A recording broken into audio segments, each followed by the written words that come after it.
Hi welcome back to our YouTube channel. ಇವತ್ತು ಮರಳು ತುಪ್ಪನ ಯಾವ ರೀತಿ ಕಾಸೋದು ಅಂತ ತೋರಿಸ್ತೀವಿ. ಬೆಣ್ಣೆನ ಹೊರಗಡೆ ತೊಗೊಂಡಿದ್ವಿ, ಸುಮಾರು 1 kg ಅಷ್ಟು ಬೆಣ್ಣೆ ಇದು.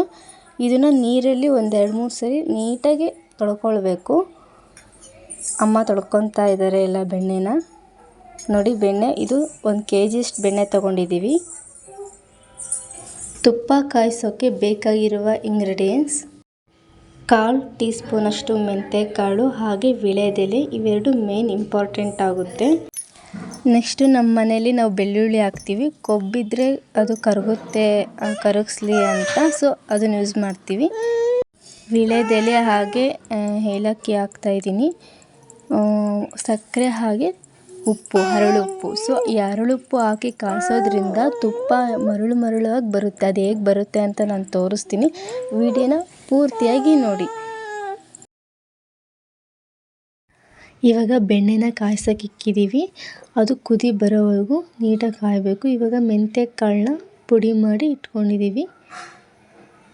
ನೋಡಿ, ಅದು ಎಷ್ಟು ಚೆನ್ನಾಗಿ ಇವಾಗ ಕುದಿ ಬರ್ತಾ ಇದೆ. ಸೊ ನಿಮಗೆ ತೋರಿಸ್ಬೇಕು ಅಂತ ಚೋಟಲ್ಲಿ ತಿರುಗ್ತಾ ಇದ್ದೀನಿ.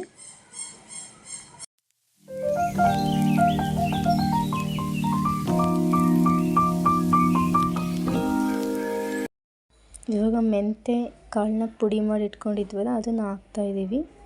ಹಾಗೆ ಏಲಕ್ಕಿ 2 ಏಲಕ್ಕಿ ಹಾಕಿದ್ದೀವಿ.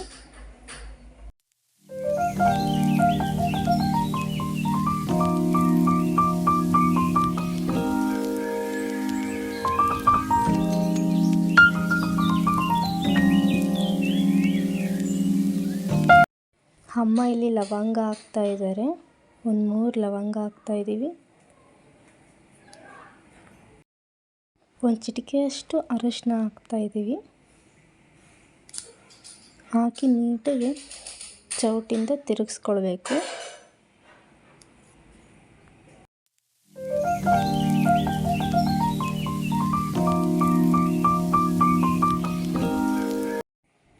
ಈಗ ವೀಳ್ಯದೆಲೆ ಹಾಕಬೇಕು. ಅದು ನೀಟಾಗಿ ಅದ್ರ ಜೊತೆ ಎಲ್ಲ ಕುದಿ ಬರಬೇಕದು.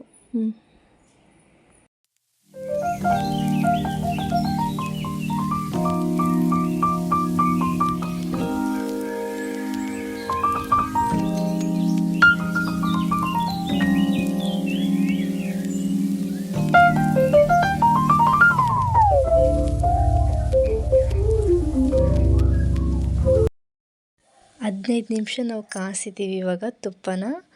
15 ನಿಮಿಷ ನಂತರ ನಾವು ಗ್ಯಾಸ್ನ ಆಫ್ ಮಾಡಿ ಹರಳು ಉಪ್ಪು 2 ಕಾಳಷ್ಟು ಹಾಗೆ ಸಕ್ಕರೆನ ಆ್ಯಡ್ ಮಾಡಿ ಇಲ್ಲಿ ಸ್ವಲ್ಪ ಹೊತ್ತು ಬಿಟ್ಟು ಶೋಧಿಸ್ಕೊತಿದ್ದೀವಿ. ನೀವು ಗ್ಯಾಸ್ ಸ್ಟವ್ ಆಫ್ ಮಾಡಿದ ಮೇಲೆ ನೀವು ಹರಳು ಉಪ್ಪು ಹಾಗೆ ಸಕ್ಕರೆನ ಆ್ಯಡ್ ಮಾಡಬೇಕು. ನಂತರ ಬೆಳಗ್ಗೆ ನಾವು ನೈಟ್ ಕಾಯಿಸಿದ್ದ ತುಪ್ಪ ಬೆಳಗ್ಗೆ ಆದಮೇಲೆ ನೋಡಿದ್ವಿ. ನೋಡಿ, ಎಷ್ಟು ಮರಳಾಗಿರುವ ತುಪ್ಪ ರೆಡಿಯಾಗಿದೆ. ತುಪ್ಪ ಹೇಗೆ ಕಾಸೋದು ಅಂತ ನೋಡಿದ್ರಲ್ಲ. ಇಷ್ಟ ಆಗಿದರೆ ಲೈಕ್ ಮಾಡಿ.